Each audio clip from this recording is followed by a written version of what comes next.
noches, bienvenidos a Opina Bogotá, el espacio para la opinión y las entrevistas en el canal Capital. Hoy tenemos un programa muy especial, diferente a todos los que hemos hecho a lo largo de este año y medio. Nos acompaña hoy el científico más importante del país, el doctor Rodolfo Ginás, con quien vamos a conversar sobre educación, sobre el país, sobre los jóvenes, obviamente sobre el cerebro, sobre sus investigaciones. Y para nosotros es un lujo tenerlo aquí en el canal Capital. Erika Fontalvo, muy buenas noches. Hola Jessy, ¿qué tal? Muy buenas noches para usted, para todas las personas que nos ven. De verdad que es un privilegio tener a este médico neurofisiólogo, sin lugar a dudas, el más importante de Colombia y yo diría que de buena parte del mundo, profesor, investigador hasta hace unos meses de la Universidad de Nueva York. Es un hombre que pertenece a sociedades científicas del mundo y que ha dedicado toda su vida al estudio, al conocimiento y sobre todo con una generosidad excepcional frente a un tema clave, Yesid, para nuestro país, la educación. Ojalá retomemos sus sabias palabras y sigamos el camino que le hace falta a toda Colombia. La educación es lo que marca la vida de muchas personas y eso es Rodolfo Ginás, un hombre que definitivamente merece que lo escuchamos, que lo escuchemos y que compartamos toda su sabiduría. Doctor Rodolfo Ginás, buenas noches, bienvenido a Opina Bogotá de Canal Capital. Encantado de estar aquí. Vine a Colombia, a Medellín. Soy bogotano, entonces si uno viene a Colombia, tiene que ir a Bogotá. Su ciudad. Bogotano no, cachaquísimo. Bueno, y no pierde el acento, no pierde el acento, usted no pierde el acento bogotano. Bueno, doctor Ginás, empecemos con el tema de la educación, que es un tema que a usted lo convoca hoy aquí en Bogotá. Sabemos que está participando de la cumbre de líderes por la educación y que ha sido invitado nuevamente a formar parte, Erika, de esa misión de sabios que hace 25 años se convocó junto con Gabriel García Márquez y otros importantes intelectuales del país para planear el futuro de Colombia. En esta oportunidad, doctor Ginás, en estos tiempos que estamos viviendo, ¿usted qué cree que le hace falta a la educación? ¿Qué está mal y qué está bien en la educación? ¿Y qué propone usted? Hay una cantidad de cuestiones sumamente serias que podemos tratar una por una. La misión de los sabios, yo se la propuse al presidente hace 25 años, como una metodología para reorganizar la educación. Y en ese entonces se presentó una solución, y era generar por lo menos un curso en el cual el conocimiento se pusiera en contexto, es decir, que se pueda entender, que no sea simplemente memorización. Aún más, se hizo un disco para computadora, de modo que los niños pudieran aprender jugando con el disco de computación. Y ahora les puedo decir en más detalle de qué se trataba la situación. Lo interesante que pasan 25 años y el contenido de lo que vamos a hablar hoy es exactamente el mismo que tuvimos hace 25 años. Algunos de nosotros vivimos todavía después de 25 años, otros se han desaparecido y va a aparecer un nuevo grupo que ojalá puedan realmente realizar los sueños de la cosmología que yo llamaba. Entonces, la idea básica es ¿por qué en vez de enseñar como se enseña a leer, luego a la aritmética, y luego eso, ¿por qué no se enseña cómo se adquirió el conocimiento? ¿De dónde viene lo que sabemos? ¿Cómo se entendió, cómo se generalizó, cómo se volvieron reglas de la ciencia o reglas del conocimiento? Es decir, ¿por qué no recrear lo que pasó? Entonces propuse que se llamara Cosmología. El primer año, Cosmología era un disco que tenía el contenido en el cual un niño tenía, o una niña, un joven, tenía que aprender a vivir en la selva. ¿Qué se requiere? ¿Cómo se mira? ¿Cómo se casa? Es decir, ¿cómo se sobrevive en una situación donde uno es perfectamente ignorante? ¿Cuáles son las variables que hay que conocer, que hay que poder no solamente entender, sino utilizar? es como despertar la curiosidad, doctor Ginás, el contexto del cual usted ha hablado tantas veces a lo largo de su vida, incluso basado en su propia experiencia, en la relación que tuvo con su padre y con su abuelo. Exacto. Entonces, el segundo año, entonces, yo también lo he contado muchas veces, en vez de ser cazador, recolector, se convierte en pequeño terrateniente. Entonces, se le ocurre que quizá pueda poner una manera para que los animales no se salgan, entonces traen los animales, entonces no tienen que ir a cazar, sino que tienen un rebaño de algo. Pero cuando se tiene un rebaño de algo, hay que aprender a contar. Porque de 1 al 7 no hay problema, pero si tiene 18, entonces, entonces quiere uno aprender e inventar la aritmética. Y tiene que darle un nombre, 1, 2, 3, 4. Sí, y entonces sale de esa necesidad básica de vivir y de sobrevivir las ideas y las metodologías para utilizar el cerebro. Entonces se entiende en contexto, porque si uno tiene más de 10 animales necesita aprender a contar. Si tiene que matar o tiene que saber restar. En fin, la aritmética era un lenguaje importantísimo de sobrevivencia.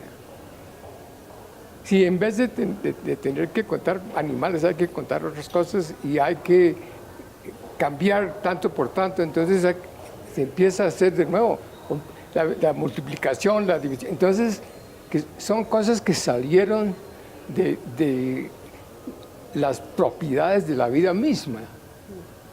Entonces, si uno de niño entiende eso, se están educando en contexto.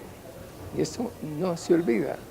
Y se entiende totalmente. Y eso no se enseña hoy. Entonces, ¿por qué no hacemos toda educación en contexto? Una educación en contexto. Y lo dice usted, doctor Ginás, en el libro de nuestro colega periodista Pablo Correa, La pregunta difícil, sobre su biografía.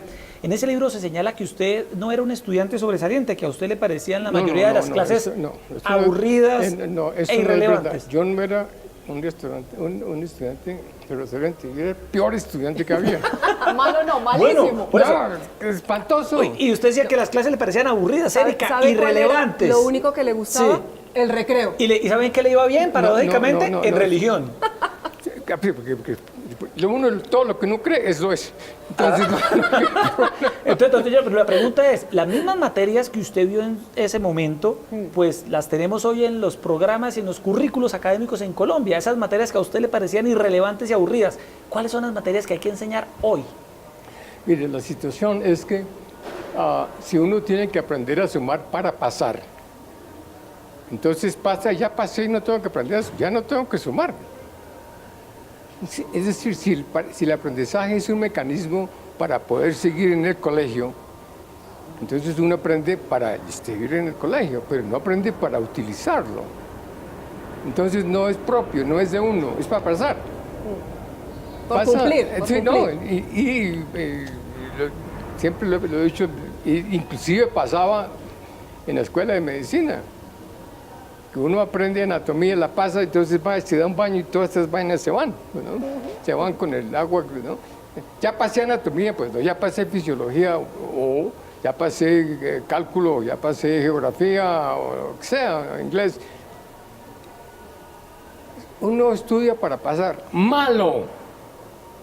Uno estudia para adquirir conocimiento que pueda utilizar, pero no le dicen cómo utilizar ni para qué.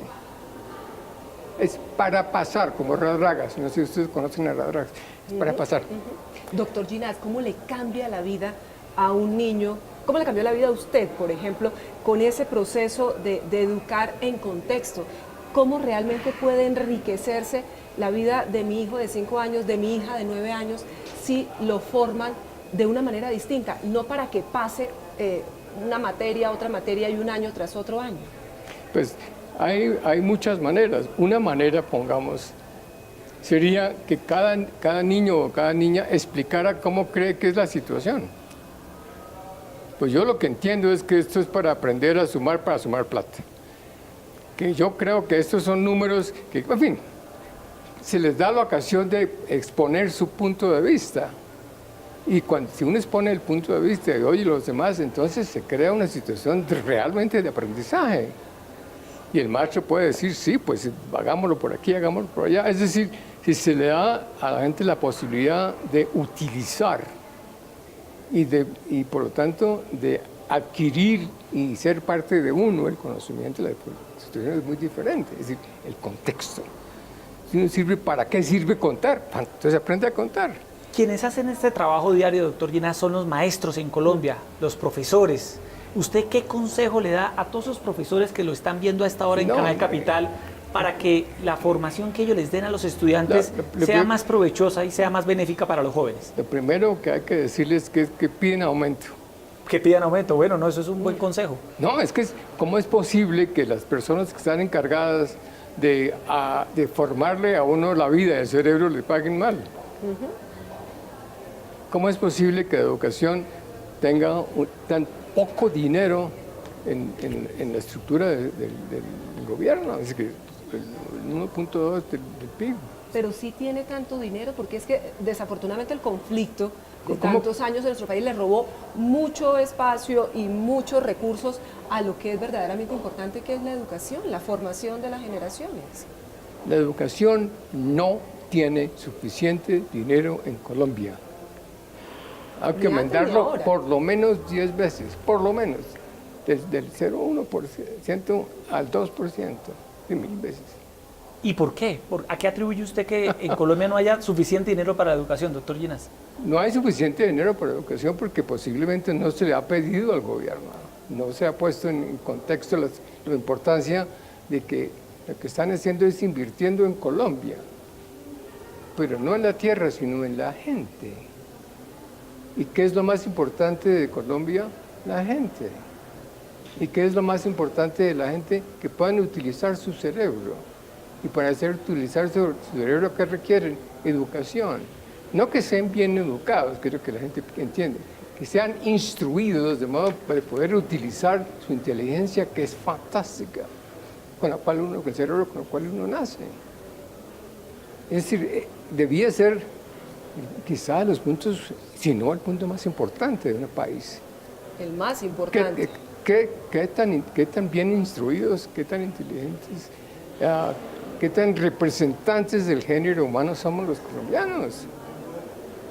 Pero es esencial. ¿Y cómo lo hacen? A uno le enseñan y tiene un cerebro que es capaz de conocer y entender. No es recordar, que la memoria se pierde, pero el entendimiento no se pierde.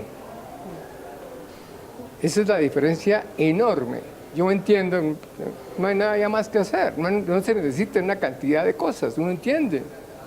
Pero doctor Ginás, esta revolución del sistema educativo que usted propone, ¿por dónde tiene que comenzar esa revolución? ¿Por la formación de los mismos profesores para que ellos puedan impartir ese conocimiento a los alumnos? ¿Cuánto se demoraría ese proceso? Yo no creo que el problema sean los profesores, yo creo que el problema es el pensum y el hecho, francamente, que a los profesores no se les pagan lo suficiente para que realmente se sientan que no están haciendo bien trabajo. Si les pagan como deben pagar, entonces uno lo va a hacer con mucha más seriedad, porque le va a decir la sociedad por medio de su pago que los quiere, que los respeta. Pero resulta que hablando con los profesores, muchas veces se sienten mal queridos. Sí, casi les cuesta trabajo sobrevivir. Pero ¿cómo es posible si son los maestros? ¿Quién debería hacer ese pensum? Los maestros del Ministerio de Educación, los profesionales, es decir, ese es un producto que todos los colombianos debían de algún modo ser parte de. Doctor Ginás, en su época, en los años 90, se convocó lo que se conoció, Erika, como la Misión de Sabios, de la cual hacía parte usted, nuestro Premio Nobel de Literatura Gabriel García Márquez, el historiador Marco Palacios, entre otros intelectuales. El presidente Iván Duque, Erika, ha señalado que quiere revivir esta figura de la Misión de Sabios 25 años después, y usted haría parte de ella. Para trabajar, entre otras cosas, ¿por qué no en un nuevo pensum? En una nueva manera de educar en Colombia. Claro, a cambiar el sistema. Esta misión de sabios en estos 25 años, doctor Ginás, ¿qué balance ve usted que dejó esta misión? Y la próxima misión que se convoque por parte del presidente, ¿qué debería ser? Mire, la misión de los sabios, como he hecho ya varias veces, se convocó como una idea que le presenté al presidente. Se consiguieron en ese momento la gente que pensaba que podría ser más útil en el sentido de generar una nueva metodología de enseñanza. Entonces propuse lo que se llama la cosmología. Vamos a hacer esto y vamos a tener discos de computador, vamos a enseñar a los profesores cómo se utiliza, en fin. Se hicieron, pero no se tomaron. No funcionó, simple y llanamente. No funciona esa No misión. funcionó, no, que sí hay por ahí están los discos, pero en fin. Y la situación realmente fue que el sistema de algún modo no le dio suficiente importancia. Se hicieron las charlas y vinimos desde Estados Unidos y de todas partes y se habló y se escribió. Y yo escribí al rato, es decir, que es exactamente diciendo cuál era el problema que había que hacer. El reto que ustedes lo encuentran por ahí queda exactamente virgen, no ha pasado nada. Sí. O sea, que hay que coger ese documento y volverlo a la práctica hoy en día. Guardarlo, pero qué horror. Prácticamente que actualizarlo al tiempo de hoy. Pero mire, mientras llega ese escenario, Sí. seamos optimistas y pensemos que se va a dar ese escenario. ¿Qué podemos hacer nosotros, los padres? Porque yo quiero evocar ahora cómo su abuelo le enseñó a desarrollar ese sentido de la curiosidad, diciéndole que las cosas importantes las descubría usted mismo. Y si no las descubría uno mismo, pues no eran suyas. Usted tenía 4 años en ese momento. ¿Cómo los padres de familia podemos, mientras llega esa revolución educativa y se hace una realidad, aportar al crecimiento, al intelecto, a ese contexto para nuestros niños? Los padres son culpables de no ponerle atención a los hijos, porque los hijos siempre preguntan cosas inteligentes y siempre dicen, chino, pendejo, lárguese, o alguna cosa así, pues no hay sí. que ser tan desgraciado. A lo bogotano. A la bogotana. A lo bogotano. Sí. Esa es una frase muy bogotana. Bueno, y en vez de decir no sé, o se sienta uno y explica la situación. Entonces, ¿por qué? Porque así lo trataron, es un niño, pues no, así lo trataron a él o a ella. Entonces está reconstruyendo la historia de las personas que luego se casan. Y los niños son, pues ahí crecen como la grama, pues, ¿no? Hay los padres que realmente se toman el trabajo de hablar con los niños y de pensar cosas y estar de acuerdo, desacuerdo. Es decir, la capacidad de tener crítica intelectual nace en la casa. Si en la casa no hay crítica intelectual, pues ¿qué va a haber en el colegio? Chino tiene que hacer eso porque mandé. Eso, en vez de decirle, mire, si mete la mano en la máquina de moler, el dedito sale del otro lado, pero así hecho pedacitos, ¿no? Que no lo meta. Pero, Ya no lo mete. ya. no, Lo tiene claro. Entonces es de algún modo una falta del diálogo real entre los padres y los niños, donde a los niños les respeten el hecho de que son niños y que se le entiendan, pero que no se les trata como si fueran brutos. Son niños, pero no son brutos. Qué buena reflexión. Doctor Llenas, en esos desafíos de la educación hay un fenómeno que está en efervescencia que tiene que ver con las redes sociales. ¿Usted cree, doctor Llenas, que las redes sociales están cambiando la forma en que nosotros pensamos, en que nosotros nos comunicamos y que plantea algunos desafíos para la educación, este fenómeno de las redes? Mire, las redes de principio son buenas, porque es comunicación entre gentes. El problema es el contenido. Y el contenido nunca va a ser mejor que el intelecto y el conocimiento de las personas que generan la red. Entonces, si es un grupo de personas que tienen un tipo de ideas o un tipo de creencias, las redes sociales pueden ser malas. Es decir, las redes sociales es una manera de difundir las creencias que uno tiene. Ahí usted lo ve como un buen mecanismo de comunicación. Depende de lo que se comunique. Es como tener teléfono, ¿es bueno o es malo? Es bueno Pero sería malísimo que fuera un aparato para que a uno lo insultaran cada 10 minutos. Mato el teléfono. Claro. Y eso es lo que vemos muchas veces en las redes. Sí, es Absolutamente. una Y es- forma de claro. manipulación. Sí, ahora, Exacto. eso nos cambia un poco la manera, doctor Ginás, usted que es una autoridad en el tema del funcionamiento de nuestro cerebro, este tipo de redes nos está cambiando la manera en la que nosotros pensamos, en la que nosotros nos comunicamos. ¿Hay algún cambio? Importantísima pregunta. El cerebro está regido por dos enormes fuerzas. Una, el conocimiento, y otra, la parte emocional. Y la parte emocional es sumamente poderosa. Si por alguna razón se crea una situación de disgusto, de mentira, de cuestión que desde el punto de vista emocional no esté bien, el intelecto queda perfectamente paralizado. Entonces, desgraciadamente, siempre mandará las emociones. Las emociones generalmente no se nos enseñan a controlar. Es decir, a mí, pongamos, me encanta estudiar. Yo en mi vida, yo no he hecho en mi vida una hora de trabajo honesto. Yo simplemente hago lo que me encanta y entonces la otra gente le cuesta trabajo, entonces dice que yo trabajo. Yo me divierto y hago preguntas que quiero hacer y las escribo, en fin, y sirven, ¿no? Pero si tuviera que hacer algo que no quiero hacer, sería una vida horrible. Imagínense qué horror. Tengo eso- solamente una vida, tengo que hacer cosas que no quiero hacer. Y eso es lo que muchas personas les toca hacer, vivir una vida horrible. Porque no tiene educación suficiente para poder ser atractiva en lo que quiere hacer. Ahora, si es fantástica bailadora, pues va a ser bailarín, pues hace bailarín, le pasa una vida estupenda porque le encanta bailar. Es un ejemplo, ¿no? Pero a la gente no se le da la ocasión de desarrollar las propiedades cerebrales que tienen personalmente. Y todos somos diferentes, como somos diferentes las caras. Y todos tenemos necesidades, deseos, un poquito diferentes. Y por eso cada uno tenemos nuestra personalidad, que es única. Fantástica la situación. Tan fantástica que de pronto nos podemos unir y tener sociedades donde nos entendemos. Estamos de acuerdo, hay que cambiar un poquito mi idea, el color rojo, quiero el color azul, o quiero el color amarillo, para no hablar de política. Pero naturalmente, de pronto inclusive se echan bala, porque los conceptos de que no me gustan este partido o este otro partido, en fin, que es increíble.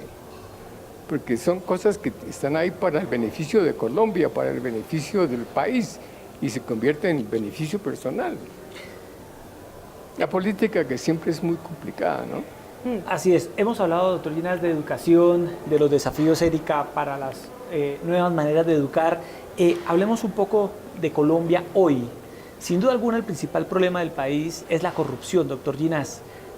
Usted, que es una persona cuyo pensamiento influye o incide en lo que piensan muchos colombianos, ¿usted qué piensa de la corrupción de Colombia y qué pasa por la mente de un corrupto y cómo combatir este mal? Bueno, mire, yo tendría la siguiente pregunta, y que nunca he tenido ocasión de hacerlo, la primera vez que le voy a hacer. Si a una persona que es un narcotraficante o si le gana la vida con cualquier forma ilícita, si diera la posibilidad de ganarla sin hacerla, ¿usted cree que serían malos? ¿Que serían...? ¿O es que es la única posibilidad que tienen? Y si es la única posibilidad que tienen, entonces la culpa no es totalmente de ellos. ¿Qué le parece? Ahora, puede haber, esa es una buena pregunta que plantea el doctor Ginás, pero puede ser en parte falta de oportunidades, que es lo que... Pues que estamos hablando de lo mismo. O la falta de educación. La falta claro, de educación, es que- falta de oportunidades, pero también, ¿Qué Erika, pasaba con muchas esas personas cuando eran niñas? Claro, o niños? que tienen hoy oportunidades, doctor Ginás, y que encontraron en la corrupción una manera de ganarse el dinero más fácil. Pues por eso, esa es la situación. ¿Qué hacer? Educar, asegurarse que la gente tenga posibilidades de ganarse la vida de modo no ilícito. Yo estoy casi seguro que si a uno le dicen, mire, no tiene que estar robando, no tiene que estar así matando, en fin, le vamos a dar la posibilidad de vivir honestamente, es mucho más, primero mucho más seguro vivir honestamente, ¿no? Menos posibilidad de que le echen una bala en todo lo demás y mucho más productivo. Y cuando uno hace las cosas bien, a uno le da placer. Me imagino, si uno es un pintor, si uno es un escultor, si uno es un sastre, si uno hace un vestido estupendo, uno se siente, yo sé hacer, en fin. Entonces, la parte emocional, es decir, yo sí sirvo, ¿vale la pena que yo exista? Que es una pregunta que nos hacemos, aunque a veces no nos hacemos tan claramente. Dice, sí, yo soy valioso, yo valgo. A mí se me puede respetar porque puedo ayudar, porque puedo, en fin. Entonces, la posibilidad de respetarse a sí mismo es importantísima, porque a uno puede engañar a los demás, pero no se puede engañar a sí mismo. Pero doctor Ginás, en un país tan desigual como es Colombia, donde hay evidentemente, sin duda, la educación, yo comparto su apreciación, es lo más importante y eso puede cambiar vidas, insisto, pero en un país donde hay tanta desigualdad, ¿cómo generar esos espacios para que esas personas en la condición de pobreza no terminen acogiéndose en una vida de ilegalidad? ¿Por qué esa pobreza? Precisamente porque a mí me parece que más que pobreza hay desigualdad, una enorme desigualdad. Que de pronto se puede solucionar de otra manera. ¿Por qué hay esa pobreza? La falta de oportunidades. Falta de educación. Porque uno, no, me imagino que uno no decide ser pobre. No. La sociedad lo pone a uno en posición de ser pobre. Que hasta cierto punto la culpa es de la sociedad. Y no le da lo necesario para poder competir y luego lo castiga porque no puede competir. Claro que no puede competir si no tiene educación. Ahora, si no quiere trabajar, si es un perezoso, entonces hay que llevarlo al psiquiatra porque resulta que la vida es muy grata. Y uno, imagínense gastarse una vida en estar estando en cama, pero por favor, o no queriendo trabajar, es rarísimo. El cerebro humano es una potencia, la cosa más increíble, pero hay que darle posibilidades de expresar esa inteligencia. Y hay que respetar la vida. Es decir, una persona que tiene un cerebro que está vivo es perfectamente, es increíblemente compleja y no se le respeta por estar. Ustedes, no, es posible. Es decir, no tenemos suficiente respeto por la gente alrededor nuestra. Amar para mí solamente hay un mandamiento: amar al prójimo como a sí mismo. Los demás son tonterías. Si uno ama al prójimo como a sí mismo, tiene una sociedad fantástica. ¿Usted es optimista o un hombre pesimista o escéptico? Yo soy realista. ¿Usted es realista? Bueno, le preguntaba eso, doctor Lleras, para preguntarle a continuación. ¿Usted es realista y el futuro de Colombia cómo lo ve? ¿Con optimismo? ¿Con escepticismo? Miren, veo a Colombia con las posibilidades de ser fantástica si quiere. ¿De qué depende? Depende de la cantidad de dinero que se invierta, de las posibilidades que el sistema político genere, del nivel de educación, de lo que hemos estado hablando. Sí, la resolución está en nuestras manos o en sus manos. Es perfecto. Lo que estamos diciendo, estamos hablando no es imposible, pues lo más mínimo, es totalmente posible. Pero hay que tener el deseo y hay que tener la pasión y hay que tener la fortaleza de hacerlo. ¿Es un tema de voluntad política, doctor Ginás? Es parte de la política y parte de la gente misma. Que al fin y al cabo la gente no demanda más educación, la gente, es lo que hay, ¿no? La gente tiene voto, la gente tiene voz, úsenla. O dejen de sobar, ¿no? O sea, ¿usted cree, como muchos, Erika, piensan que en Colombia no tenemos una sociedad civil organizada, como por ejemplo existe en España o en Argentina, que uno ve, Erika, movilizaciones? O sea, usted hace un llamado, doctor Llenas, si lo entendemos bien, a que la gente se queje más, proteste más, pida más educación de calidad, exija más. Eso podría ser una solución, pero no tiene que ser tan drástica. Imagínense que los gobernantes entiendan y la gente entienda. Entonces la transformación es mucho más sencilla. Hay que mejorar la educación. Todos estamos de acuerdo, todos estamos de acuerdo. Vamos a darle el suficiente dinero y espacio para hacerlo. Vamos a respetar a los profesores. Vamos a ayudar a que el conocimiento se difunda más fácilmente. Entonces, de pronto, tiene una Colombia diferente. Si no se trata pues, de la guerra contra Marte, pues estamos hablando de situaciones que son perfectamente solubles o si se utilizan las facilidades y los dineros de modo diferente, y las políticas, ¿no? Doctor Ginás, esta Colombia, que todos deseamos, una Colombia que se preocupe verdaderamente por la educación, es incompatible con lo que pasa con el tema del conflicto, porque bueno, se hizo la paz con las FARC, se firmó un acuerdo con esta guerrilla, pero ahí tenemos una gran cantidad de grupos armados ilegales, están las bandas criminales, está el ELN y demás, y vivimos todavía muy alrededor de esa guerra en tantas regiones. Bueno, yo tengo una pregunta que nunca he podido resolver, y es si a los guerrilleros se les diera la posibilidad de ser gente educada y profesional, si seguirían siendo guerrilleros. Porque si eso es verdad, entonces el problema no es solamente de ellos, es un problema social de Colombia. Es la falta de oportunidades. ¿Ve usted una diferencia? Puso el dedo en la galla. Pero es que volvemos a lo mismo. Sí. Es como un círculo. Sí, No, sí, pero hay que romper el círculo. Pero para romper romper el círculo hay que conocer los componentes del círculo y por qué están. Hay países que le quería preguntar, doctor Ginás, que usted haya estudiado donde ese círculo haya existido y lo hayan logrado identificar y romper, en los cuales Colombia se pueda inspirar.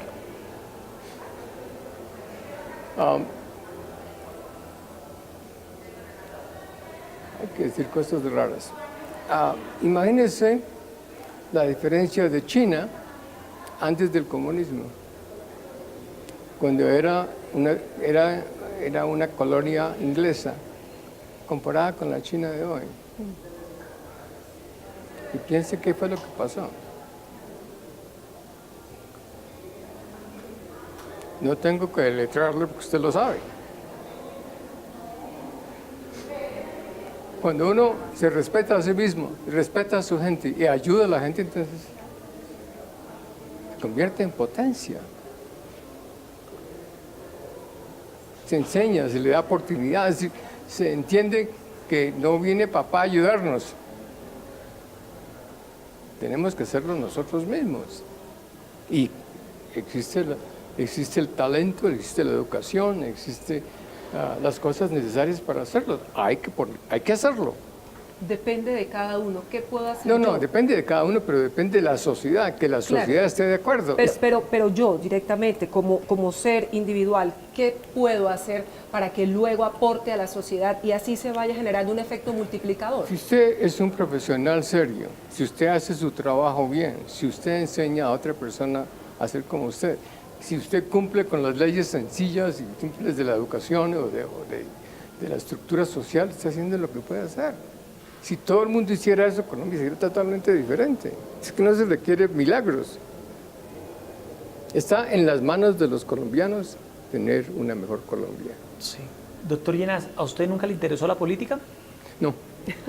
Pero se lo pregunto Qué hombre porque... tan inteligente. ¿Por qué? ¿Por qué nunca le interesó la política? Porque resulta que yo necesito cosas que sean más reales, que yo pueda decir, a mí me gusta la física, me gusta la biología, en fin, porque la veo y no me echa paja. ¿No? Es real la situación, entonces simplemente el cerebro, pues imagínense, fantástico. Ahí no hay mentiras, ni vainas, ni envidias, lo que es lo que es. Y entonces, dado que solamente tengo una vida, pues imagínense, para usarla para qué, para entender la vida misma, que me parece fantástico, para aprender la naturaleza, la memoria, lo que somos, el entender, el ver, pensar, crear. Fantástico, imagínense que uno puede hacer eso. Descubrir un planeta para su mujer o para sus nietos. No, Eso es menos le preguntaba lo de político porque es que, doctor Ginás, los políticos son los que toman las decisiones que usted plantea, que son soluciones de fondo. Entonces, ¿necesitamos otros políticos en Colombia? Muy buena pregunta. A mí me parece que los políticos de Colombia son inteligentes y son capaces. Yo no sé si el sistema realmente le da la posibilidad de ser buen político o si les fuerza a no ser buenos políticos. Si usted no hace eso, entonces, porque como hay continuas negociaciones, a veces las negociaciones no son muy puras, y si no hace eso, entonces no puede hacer eso. Bien, está todo el sistema de interacción política, que es quizá lo más complicado que existe en el universo. Que hay, pues, que gusta y que no le gustó, y que este tiene más poder que el otro, en fin, y no es una estructura sencilla, es quizá la estructura es casi tan compleja como el cerebro mismo. Y son deshonestos a veces, y son honestos a veces, si les olvidan las cosas y meten la pata. Es que son humanos como todos. Pero ¿qué le pasará por la cabeza, por el cerebro a un político? ¿Será que llega un punto en que viendo ese entorno en el que están, se condicionan de alguna manera para entrar en esa dinámica? Como todos los individuos, ser político o ser médico o ser científico requiere que uno pueda de algún modo interactuar con el medio ambiente. Si el medio ambiente es de cierto tipo, hay que ponerse de acuerdo con el medio ambiente. Que si no, o no puede ser político, o no puede ser científico. En fin. Imagínense que yo diga, pues el cálculo diferencial parcial no existe. Pues eso va. Porque es una manera de pensar importantísima. Pero es usted muy benévolo con los políticos, a diferencia de la gente común y corriente en Colombia que habla muy mal de los políticos del país. Porque los padece todo el tiempo. Porque los padece todo el tiempo. Usted dice, de pronto el país no les ha dado la oportunidad de ser mejores políticos. Echarle la culpa a cualquiera de las personas de un sistema que no funciona no me parece justo, porque es el sistema. Y si uno está en el sistema tiene que hacer ciertas cosas. Si uno no le dice bien a la persona tal, dice no va a firmar la no sé qué cosa, es una estructura complicadísima. Entonces sí, pues tengo que tragarme y ir y pedirle excusas o pedirle unas cosas que no me gustan, pero todas esas situaciones son las situaciones humanas. Ese es el problema de la situación humana, que somos muy complejos. Entonces llegar a una solución que de algún modo de lo que la gente quiere. Pongamos, hay mucha gente que quiere poder porque le gusta decir que es muy macho, que tiene mucho poder. Hay otros que dicen, no, pues que si tengo poder puedo tener mejores amigas o amigos, en fin, no sé. Hay muchas razones para querer que el reconocimiento y poder.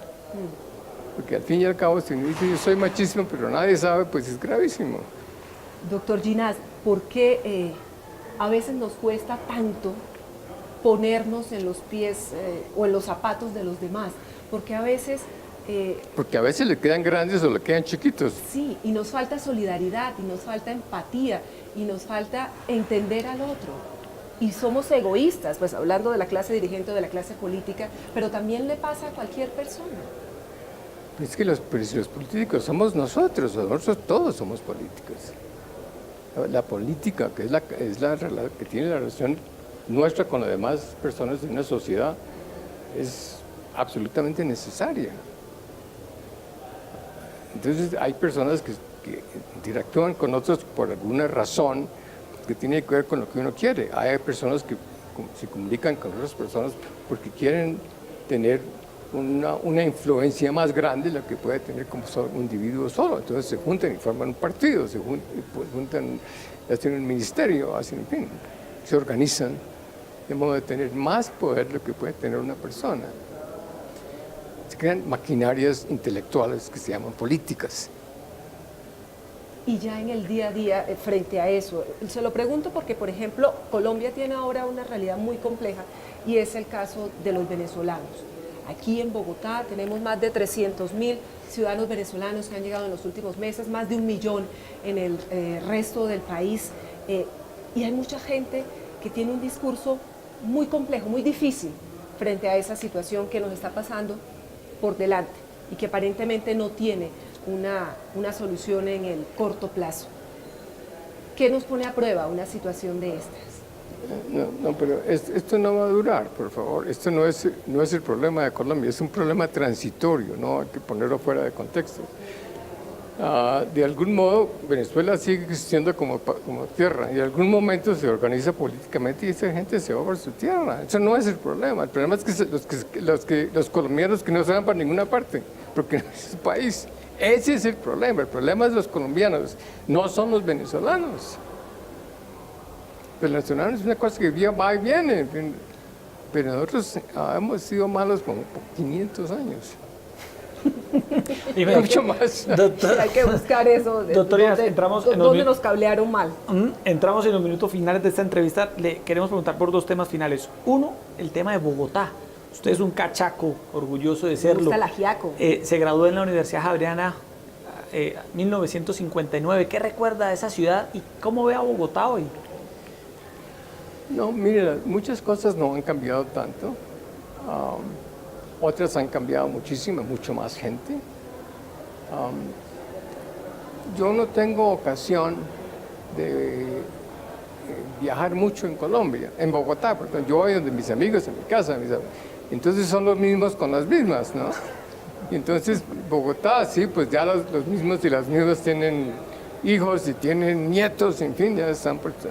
Pero claro, uno regresa a su terruño con la gente que conoce y va en la carrera séptima. Digo, yo nunca fui mucho a Las Cruces y posiblemente si voy a Las Cruces sería como ir a una ciudad nueva, porque no la conozco.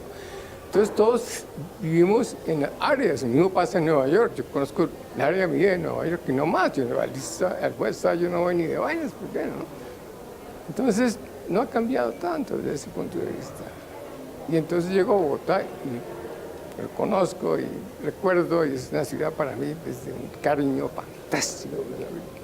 ¿Qué le hace falta de Bogotá cuando usted está en Nueva York? Todo. Ni hay montañas, ni hay gente, ni hay amigos, ni hay casas, ni hay tejas, ni una cantidad de cosas que hace. Casi todo lo que hay aquí no hay allá. Todo lo que hay no hay aquí es perfectamente diferente. ¿Verdad? Imagínense que uno necesitara una teja en Estados Unidos, en Nueva York. A ver, ¿quién tiene una teja? Habla. ¿Eso qué es? No, pues es una cosa así. Bueno, pase la teja, páseme esa teja. Claro. No, es la estructura mental de la geografía, de la arquitectura, del lenguaje. Ver los cerros es ahí. Perfectamente. ¿Qué hubo? ¿Cómo te va? Imagínate. Dice, ¿qué hubo? ¿Cómo te va? Chino querido. A las 6 de la mañana, Chivo, ¿cómo le ha ido? ¿Qué ha pasado? Chato querido. Chato querido. Chato Chirreadísimo, querido, ¿cómo te claro. va? Al final, ¿no? Con el ala al final. ¿Cómo te va? Ala. Fantástico. ¿Cuántas veces dije yo eso a alguien que aprecio? Estando Todos mis allá en Nueva amigos, York. No hay mis traducción colegas. al inglés No, para no, decirlo, no. no existe esa El ala. traducción. El ala chino querido. Está bien. Ala chino querido, pero es que así tiene que, entonces, ¿cómo se dice? Claro. Doctor Llenas, y sabemos que usted está en estos momentos con una preocupación intelectual que tiene que ver con el estudio de la vejez, la autofagia. No. Un poquito diferente. Estamos estudiando autofagia. Autofagia, que es como... Que es la autofagia es es la metodología intracelular que limpia el interior de la célula, que requieren mitocondrias, que requieren toda clase de proteínas, porque naturalmente con el funcionar las cosas se gastan, como se gastan pues las herramientas, lo que sea. Y entonces la autofagia es el mecanismo por el cual las células se mantienen vivas y en buen estado. Entonces, en este momento estuve estudiando con estudiantes el mecanismo de la autofagia en una sinapsis del calamar, que es enorme. Se pueden hacer estudios que nadie puede hacer porque esta vaina es dificilísima. En este momento soy la única persona del mundo que hace esta preparación. Entonces, ponemos cosas, inyectamos situaciones y estamos tratando de ver cómo se optimiza la autofagia. ¿Y qué aspira a encontrar? El mecanismo para aumentar la autofagia. Claro. ¿Y eso qué produce? Si lo hacemos bien, se haría uno viejo mucho más lentamente. se corregiría un enorme número de problemas neurológicos. Es la capacidad que la célula tiene de mantenerse sana, mantenerse viva. Y claro, no tengo pues suficiente tiempo para quedarme aquí porque me están esperando allá los... Eso nos llevaría a vivir más tiempo y Claro. en mejores condiciones. No solamente más tiempo, sino más tiempo con mejor calidad de vida. Claro. Las cosas todavía le funcionan a la gente, digamos, para no entrar en detalle, ¿no? Bueno, Hay un tema, ahí- una pregunta sí, para cerrar la final, última pregunta. porque me parece que no hemos tocado algo muy importante. En ese estudio del cerebro, al que ha dedicado su vida el doctor Rodolfo Ginás, él ha dicho que lo más erótico que existe es el cerebro y que amar es No, cerebralmente... es lo único erótico que existe, no es lo más. No, es lo único. Una persona descerebrada, Cero el erótica. erotismo, Pero amar es cerebralmente un baile y hay que bailar con el que pueda danzar con el cerebro de uno. Y el que tenga dos pies izquierdos, entonces, un consejo para los que aman y no los que aman tienen bien. dos pies izquierdos, lo importante es, ¿el cerebro está bien o no? Y los dos pies izquierdos, no importa. Lo importante es aquí. Todo está aquí. Querer